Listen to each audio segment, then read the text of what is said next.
Okay, so in the last tutorial we created the article page. Now what we need to do is create a control panel where we can edit and add the articles. So to do this we need to go into PHP MyAdmin and create a users table with 3 columns.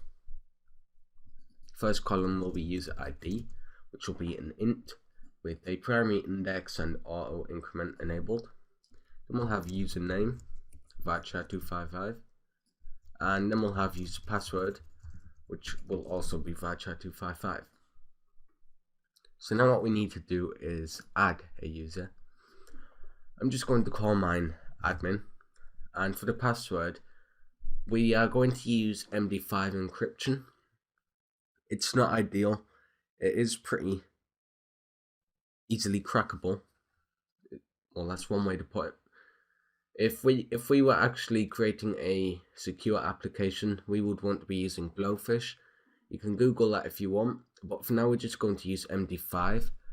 So to get my password, I'm going to open up index.php and just echo out MD5 password.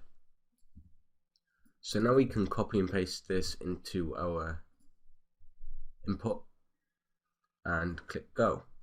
So now we've got our users table and our first user. What we want to do now is create our index file in admin.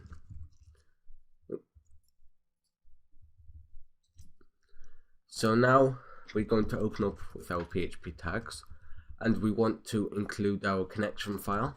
So include once includes /connection.php. Before we get started with the admin, we can remove this line for now. I just want to add a little link under here, just to make it a little bit easier to navigate. So I'm just going to add a line break, and inside small tags, I'm going to add an anchor linking to admin, and we'll just call this admin. So that should work.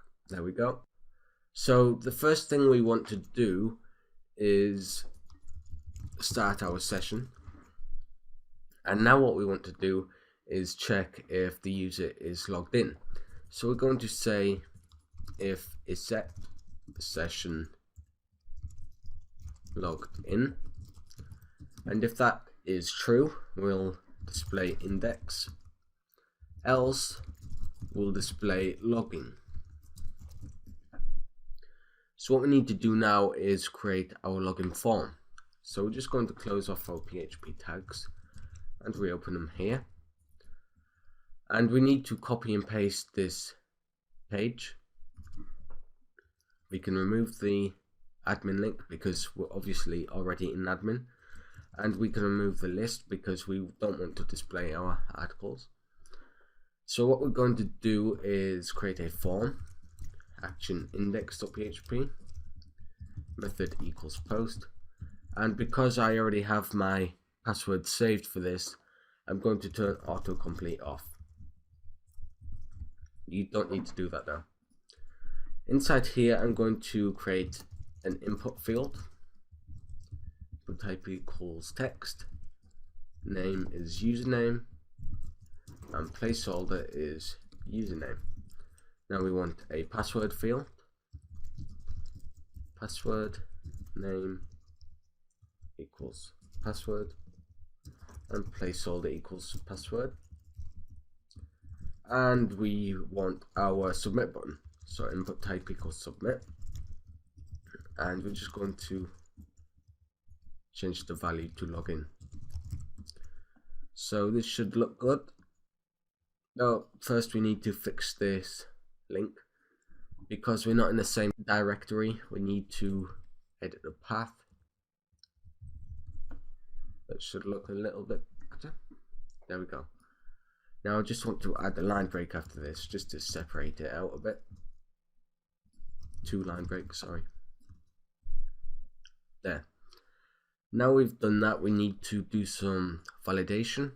So what I'm going to do here is check if the user has clicked the submit button. So I'm going to say if is set post username and post password.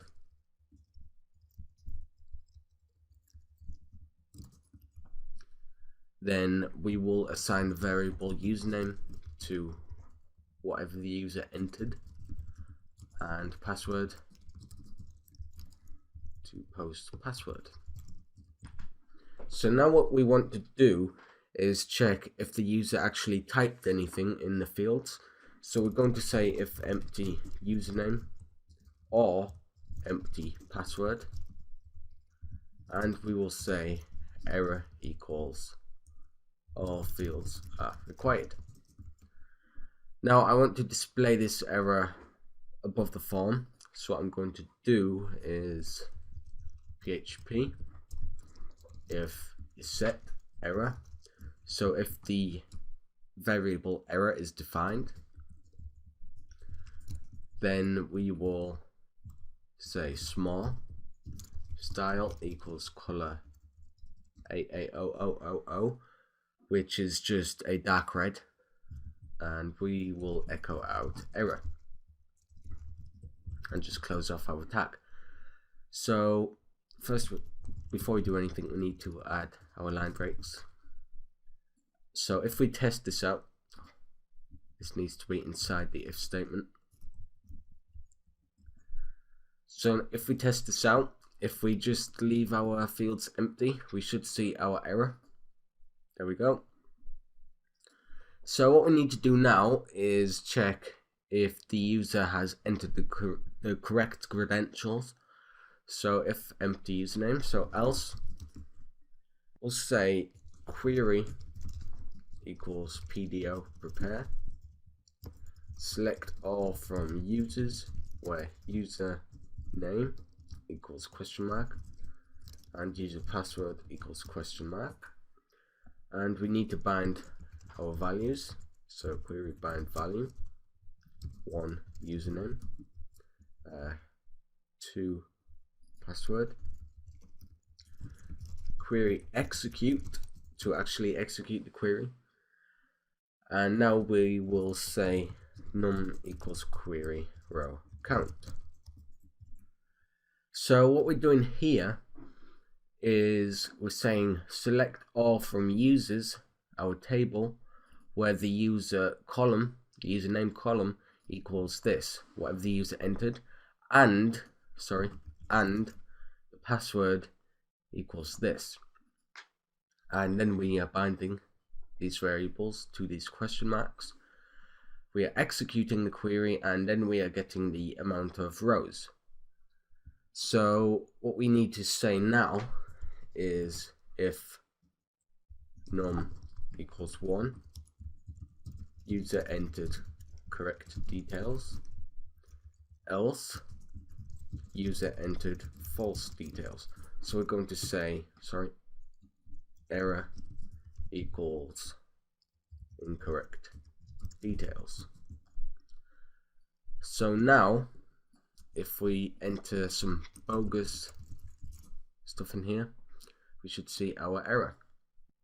Now quickly, before we run out of time, I'm going to say session logged in equals true, and we will reload the page using header. So header location index.php, and we will just exit this out to prevent any of this being displayed. So let's try this. Just refresh our page, and we will enter our details. I've made a mistake. We need to encrypt this using MD5. So now let's test this. We will say our username is admin and our password is password. There we go. We are now logged in. So in the next part, we will be creating our template, and we will create our add article page, our delete article page, and possibly our edit article page.